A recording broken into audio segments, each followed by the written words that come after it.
Novak Djokovic. Agora já estou até trocando o nome dele, não sei se é Djokovic ou Djokovic. A gente falou tanto sobre ele ontem, né? Conseguiu uma autorização para jogar o Australia Open sem precisar comprovar que se vacinou. Isso vai contra a regra do país. E eu vou chamar o Alexandre Cossenza, que está aqui com a gente. Essa história repercutiu muito e teve uma reviravolta. O visto do Djoko foi negado, o primeiro-ministro, o Scott Morrison, o primeiro-ministro da Austrália, veio a público, disse que a lei é para todos. E agora, o que vai acontecer? Djoko pode ser deportado, mas deve ficar até segunda na Austrália para defender o visto dele na corte.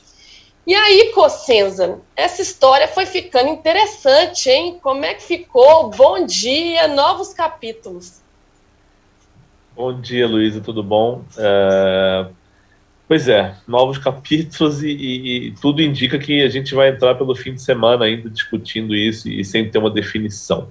O que aconteceu é que depois de ter seu visto cancelado, né, o Djokovic apelou na justiça australiana, o caso já começou a ser ouvido por um juiz federal e a audiência final vai ser na segunda-feira. Enquanto isso, Djokovic tem o direito de ficar em Melbourne, ele está inclusive num hotel que é o mesmo hotel utilizado para refugiados que estão lá em status indefinido, pedindo residência na Austrália. E em alguns casos até algo que chamou a atenção, porque quando começaram a olhar o hotel que o Djokovic estava, descobriram que tinha protestos lá e casos de refugiados que estão lá há 9 anos esperando uma definição sobre seu status na Austrália. Então, pessoas nesse hotel há 9 anos e o Djokovic está lá. Vai ter um tratamento privilegiado pela urgência da situação, né, mas ele vai ser julgado aí numa questão de dias. Então, vai ser um pouquinho rápida essa definição. Agora, o que aconteceu para cancelarem esse visto de entrada dele é que é uma história curiosa, intrigante e que ainda não está muito clara, né? Eu lembro que ontem a gente estava aqui no programa comentando com o Renato Maurício Prado que o Scott Morrison, primeiro-ministro australiano, tinha falado grosso, dizendo que, olha, quando ele chegar aqui, ele vai ter que provar que tem a isenção. E foi uma declaração estranha, porque o Djokovic já tinha avisado que tinha isenção. Quer dizer, ele tinha documentos, em tese, aprovados por autoridades de saúde do estado de Vitória, né, na Austrália. Assim, foram documentos analisados por 2 painéis de especialistas. O primeiro, da Tênis Australia, que é a Federação Australiana de Tênis, que faz um filtro inicial, e eles aprovaram para mandar para o painel de especialistas do governo do estado de Vitória, onde fica Melbourne.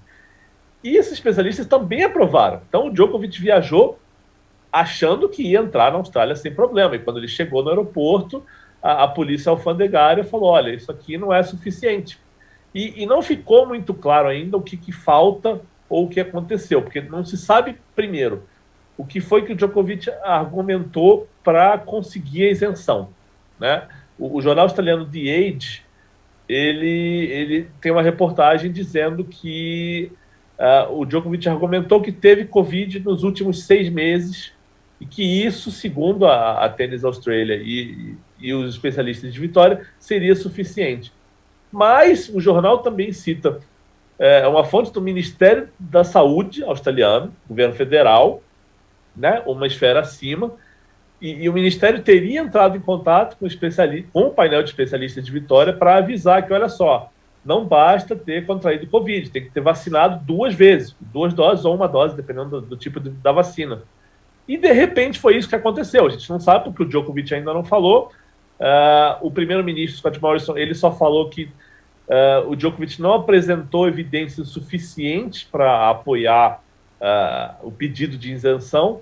Então, tem um impasse aí. Quer dizer, alguém aprovou e alguém desaprovou.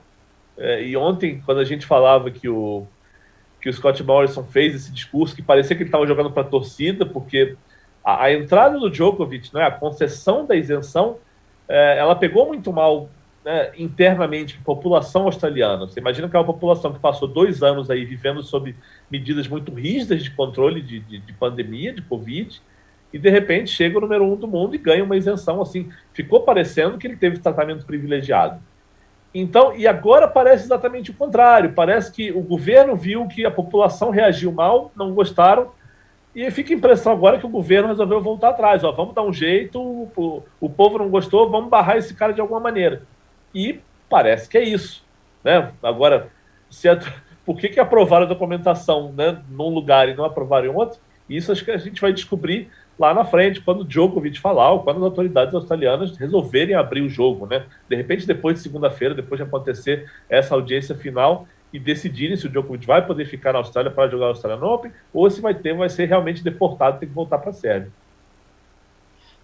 Pois é, a gente está aguardando esse momento, né? Quando ele virar público, né, para esclarecer tudo que está acontecendo. Enquanto isso, claro, está repercutindo muito em todos os jornais e também entre os colegas do Djoko, né? O Rafael Nadal, sensato, pleno, sempre meu ídolo, ele veio a público e falou, né, que lamenta pelo Djokovic, que pelo que está acontecendo, mas que o mundo está sofrendo muito e a gente tem que seguir todas as regras sanitárias e focar na ciência, né, acreditar na ciência.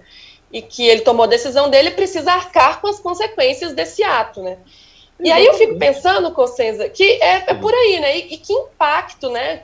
Queria que você falasse sobre essa fala do Nadal e também que impacto tem no tênis o melhor jogador do mundo ficar fora de um grande slam, um torneio tão importante, por uma questão dessa, né? Por não ter se vacinado.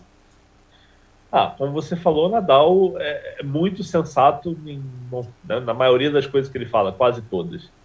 E é exatamente, ele não quis entrar muito em polêmica, mas ele deu o recado dele ali. Quer dizer, olha, a situação é o que é, o Djokovic podia ter evitado esse problema se tivesse vacinado. O Nadal ainda fala que, olha, a ciência, todo mundo diz aí, os números estão mostrando que a eficiência da vacina. Quem sou eu para dizer que para criar outra história, outra versão? Ele tomou as vacinas dele e tá lá, vai jogar e, né, no fim das contas, a culpa toda é do Djokovic, podia ter evitado isso. Como o Nadal também apontou, a gente está numa pandemia, não adianta essa coisa de querer liberdade, de argumentar em liberdade individual, que isso tem que se sobrepor ao coletivo, porque não é. É uma pandemia, é o mundo inteiro envolvido, o global tem que sempre se sobrepor ao individual, e a pandemia isso só vai se resolver quando realmente as pessoas se vacinarem, o vírus estiver sob controle. Não tem muito como fugir disso. Agora, a repercussão, o efeito para o torneio, eu acho que assim, perde todo mundo. Perde o torneio porque perde o número 1 do mundo. Eu acho que perde o planeta porque perde um exemplo de um cara que é talentosíssimo, um dos maiores tenistas da história, que podia estar aí se vacinando e passando uma mensagem bacana de que, olha, a ciência funciona, a vacina tem sua eficiência, ainda não evita que se contagie. Não evita, mas diminui enormemente o número de mortes. Os números estão todos aí para quem quiser ver, sabe? Então, o planeta perde porque perde um exemplo desse, o torneio perde, eu acho que o tênis perde porque a imagem vai para o esporte, porque a gente vai acabar vendo que não é só o Djokovic que é anti-vacina no meio do tênis, aí, bom, né, o Tennis Sandgren é outro americano que já falou que a Austrália não merece realizar um grande slam por causa disso, enfim, vai ter mais gente aí defendendo o Djokovic. Então, acho que, sabe, quem ganhou nessa história? A Austrália ganhou? Não. Djokovic ganhou? Não. Então, é triste do começo ao fim da história.